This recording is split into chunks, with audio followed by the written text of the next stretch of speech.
HSC 26 batch তোমরা যারা summary নিয়ে প্যারা খাচ্ছ, কেমন হয় যদি একটা সামারির প্যাটার্ন দিয়ে সব সামারি কমপ্লিট করা যায়? ঠিক আছে, সো এইরকম একটা ক্লাস নিয়ে আজকে আমরা আসছি।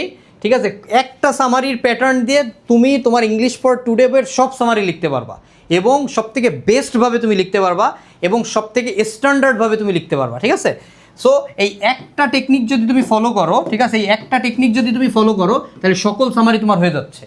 একটা টেকনিক ফলো করলে তোমার সকল সামারি হয়ে যাচ্ছে এবং সামারিতে কিন্তু মার্কস কিন্তু 10। সো খুব একটা প্যারা খাওয়ার দরকার নেই, যে প্যাটার্ন দিচ্ছে এই প্যাটার্নটা অনুযায়ী পড়ো, তাহলে দেখবা সামারিতে তুমি 10-এ 10 পাবা ইনশাল্লাহ। ওকে, সো দেখো কি কি সামারি প্রথমে পড়া লাগবে। দেখো সামারির জন্য যে ইম্পর্টেন্ট প্যাসেজ আছে, সামারির জন্য কোন কোন প্যাসেজগুলো আমরা মেইনলি জোর দিয়ে পড়বো। ঠিক আছে, সামারির জন্য মেইনলি আমরা এই প্যাসেজগুলাই ফোকাস দিব। ঠিক আছে, মেইনলি আমরা কি করব, এই প্যাসেজগুলাই ফোকাস দিব। ক্লিয়ার? যেমন দেখো এখানে প্রায় 9টা সামারি দেওয়া হয়েছে, 9টা সামারি, এবং পাশে কিন্তু স্টার মার্কও কিন্তু দিয়ে দিচ্ছি। ঠিক আছে, যাতে তোমাদেরকে বুঝতে সুবিধা হয় কোনটা বেশি গুরুত্বপূর্ণ এবং কোনটা কম গুরুত্বপূর্ণ। কথা কি বুঝতে পারছেন জিনিসটা? সো এই যে স্টোরিগুলো আমাদেরকে পড়তে হবে, এবং আমরা যদি এই প্রত্যেকটা স্টোরি পড়তে যাই দেখা যাবে যে আমাদের অনেক সময় লেগে যাচ্ছে, কষ্ট হয়ে যাচ্ছে, আমরা পারতেছি না। ওকে, সো তোমাদের জন্য চমৎকার একটা টেকনিক, ঠিক আছে, ম্যাজিক্যাল টেকনিক আমি নিয়ে আসছি, যেই টেকনিক ফলো করলে এই যে 10টা বা 9টা প্যাসেজ আছে, এই 9টা প্যাসেজের সামারি খুব সহজে তুমি লিখতে পারবা। ঠিক আছে, প্রত্যেকটার জন্য আলাদা আলাদা পড়ার দরকার হবে না, এবং যেই প্যাটার্নটা দিচ্ছি একদম স্ট্যান্ডার্ড একটা প্যাটার্ন লিখলে তুমি ইনশাল্লাহ একটা ভালো মার্কস তুমি এখান থেকে পাবা। ওকে, আচ্ছা দেখি, এই যে হচ্ছে সেই আমাদের সামারি লেখার নিয়ম বা সামারি লেখার প্যাটার্ন। ওকে, প্রথম মনে রাখতে হবে সামারি কিন্তু খুব একটা বেশি বড় লেখা যাবে না, 5 থেকে 6টা সেন্টেন্স আমরা সর্বোচ্চ লিখব, 5 থেকে 6টা সেন্টেন্স আমরা লিখতে পারবো। ওকে, আচ্ছা ঠিক সেইভাবে আমরা কিন্তু সামারিটা এখানে লিখছি। প্রথমে দেখেন কি লিখছি, the passage is mainly written about লেখা হয়েছে। ঠিক আছে, এখানে কি কি আছে দেখেন, ইম্পর্টেন্স গুরুত্ব, ঠিক আছে, সিগনিফিক্যান্স মানে তাৎপর্যপূর্ণতা যেটাই বলি না কেন, কন্ট্রিবিউশন অবদান, ক্যারেক্টারিস্টিক্স মানে বৈশিষ্ট্য, অ্যাচিভমেন্টস মানে হচ্ছে অর্জন, এবং আরও একটা জিনিস বলে দিই, ইফেক্টস। কি বলতে পারি আমরা? ইফেক্টস মানে হচ্ছে প্রভাব অফ মেইন ওয়ার্ড। এখানে কি হবে বলেন, এখানে হচ্ছে মেইন ওয়ার্ড হবে। কি ওয়ার্ড হবে? মেইন ওয়ার্ড, যে ওয়ার্ড সম্পর্কে লিখতে বলছে সেই ওয়ার্ডটা হবে। ফর এক্সাম্পল মনে করেন আমরা সাজেশন থেকেই নেই, মনে করেন সিভিক এঙ্গেজমেন্ট নিয়ে লিখতে বলছে, এখানে কি সিভিক এঙ্গেজমেন্টের গুরুত্ব, শিক্ষার গুরুত্বকে তুলে ধরা হয়েছে না, তাহলে আমরা কি লিখবো? তাহলে the passage is mainly written about the importance বা significance of civic engagement. Clear? আচ্ছা পরেরটা আরেকটা দেখি আমরা, ফোক মিউজিক। এখানে ফোক মিউজিকের কি বৈশিষ্ট্য তুলে ধরা হয়েছে, ক্যারেক্টারিস্টিক্স অফ ফোক মিউজিক। কথা কি বুঝতে পারছেন জিনিসটা? সো তারপরে আর কি কি বলতে পারি, এখানে ড্রিমস আছে, ফ্যামিলি রিলেশনশিপ, এখানে আমরা ফ্যামিলি রিলেশনশিপের জায়গায় কি ইউজ করতে পারবো? ইম্পর্টেন্স ইউজ করতে পারবো। কি ইউজ করতে পারবো? ইম্পর্টেন্স ইউজ করতে পারবো। সিভিক এঙ্গেজমেন্টের জায়গায় আমরা কি ইউজ করতে পারবো? ইম্পর্টেন্স ইউজ করতে পারবো। ঠিক আছে, ইম্পর্টেন্স বা সিগনিফিক্যান্স ইউজ করতে পারবো। এখানে আমরা ক্যারেক্টারিস্টিক্স ইউজ করতে পারবো।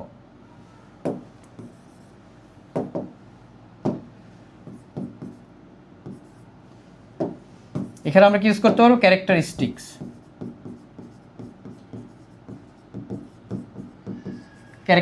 আমরা ইউজ করতে পারবো। ঠিক আছে, এখানে স্বপ্নের গুরুত্ব তুলে ধরা হয়েছে। ঠিক আছে, এখানে আমরা ইম্পর্টেন্স ইউজ করতে পারবো। ঠিক আছে, এখানেও আমরা কি ইউজ করতে পারবো? এখানেও আমরা ইম্পর্টেন্স ইউজ করতে পারবো। ঠিক আছে, এরকমভাবে আমরা সব কিছু দিতে পারবো। ক্লিয়ার? ঠিক আছে, যেমন এখানে আমরা ইফেক্টস ইউজ করতে পারবো, এখানে হচ্ছে কনজিউমারিজম নিয়ে কথা বলা হয়েছে, অর্থাৎ ভোগবাদ নিয়ে বলা হয়েছে। ঠিক আছে, ইম্পর্টেন্স অফ স্পেন্ডিং নিয়ে আমরা কথা বলতে পারবো, স্পেন্ডিং নিয়ে। ওকে, সো আমরা দেখতে পাচ্ছি যে এই যে প্রথম লাইন, এই প্রথম লাইনটার এই স্ট্রাকচার ওয়াইজ আমরা কি করতে পারবো? লিখতে পারবো। ঠিক আছে, আচ্ছা এবার দেখেন দ্বিতীয় লাইনে কি বলছে, it is a fascinating and gripping issue which can not go without hour deep attention. এই লাইনটা সবার জন্য সেম, অর্থাৎ এটাকে আমরা ইউনিভার্সাল লাইন বলতে পারি।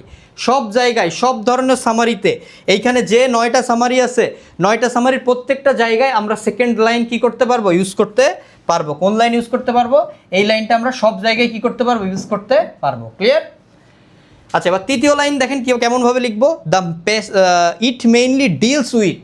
ঠিক আছে, এই প্যাসেজে বলা হয়েছে, এখানে যে জিনিসটা নিয়ে বলা হয়েছে এখানে সেই জিনিসটার নাম হবে টপিক দিয়ে এবার আপনি কি করবেন? প্যাসেজ থেকে গুরুত্বপূর্ণ 2-3 লাইন লিখে দিবেন, 2 থেকে 3 লাইন লিখবেন। প্যাসেজ থেকে কয় লাইন লিখবেন? 2 থেকে গুরুত্বপূর্ণ 3 লাইন লিখবেন।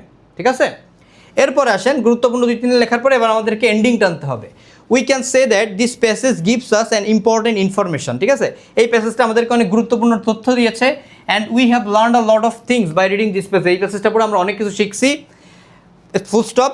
অ্যাট লাস্ট, সর্বশেষে, the matters deserve careful consideration. এই বিষয়টা একটা মানে একটা সতর্ক কনসিডারেশন, বিবেচনার কি করে, ডিজার্ভ করে, ঠিক আছে, বা প্রত্যাশা করে আর কি। তাহলে আমরা যদি এই প্যাসেজটা ভালোভাবে এই সামারির প্যাটার্নটা ভালোভাবে পড়ি, এইখানে সামারির জন্য যে 9টা প্যাসেজ আমি দিছি, তোমরা নিঃসন্দেহে 9টার 9টাই তোমরা লিখতে পারবা, এবং এইখান থেকে সামারি 100% কী আসবে বলেন? সামারি 100% কমন আসবে। সামারি 100% কী আসবে? কমন আসবে। আর এখান থেকে যদি কমন নাও আসে, তাও তোমরা কি করতে পারবা? এই প্যাটার্ন দিয়ে সামারি লিখলেই তোমরা একটা বেস্ট মার্ক পাবা। এটা সব থেকে স্ট্যান্ডার্ড ওয়েতে লেখা, ঠিক আছে? এখানে মানে কোনো রকম যে আমরা প্যাসেজ থেকে লিখে দিছি, লাইন তুলে দিছি, ব্যাপারটা এমন না। আমাদের ফার্স্টেও ক্রিয়েটিভ লাইন আছে, লাস্টেও ক্রিয়েটিভ লাইন আছে। এই লাইনগুলো ফলো করে, এই স্ট্রাকচার ফলো করে তুমি যদি লেখো, তো ইনশাল্লাহ তুমি এখানে 10-এ 10ই কী করতে পারবা? ক্যারি করতে পারবা, ঠিক আছে? সো সর্বোপরি কথা হচ্ছে যে সামারির জন্য এই যে সামারি, এই সামারির জন্য আমাদের এই 9টা প্যাসেজ পড়া লাগবে। আর এই 9টা প্যাসেজ পড়ার কোনোই দরকার নাই, ঠিক আছে? জাস্ট তোমরা কি করবা? আমার এই সামারির প্যাটার্নটা পড়ে যাও। এই সামারির প্যাটার্নটা দিয়ে তুমি তোমার ইংলিশ ফর টুডে বইয়ের যে কোনো সামারি অনায়াসে লিখতে পারবা, ঠিক আছে? সো আর কথা বাড়াবো না, এটাই হচ্ছে আমাদের সামারির উপর একটা ক্লাস ছিল। সামারিতে কিন্তু মার্কস 10, এবং এই 10-এ 10 পাইতে গেলে আমার এই সামারি, অর্থাৎ আমাদের এই যে সামারি আমরা তোমাকে দিয়েছি, এই সামারিটা কিন্তু অবশ্যই একদম মুখস্থ করে যেতে হবে। ক্লিয়ার? সো আজকের ভিডিওটা এই পর্যন্তই, ঠিক আছে? তো আজকের ভিডিওটা এই পর্যন্তই, ইনশাল্লাহ দেখা হবে নেক্সট ভিডিওতে। আল্লাহ হাফিজ।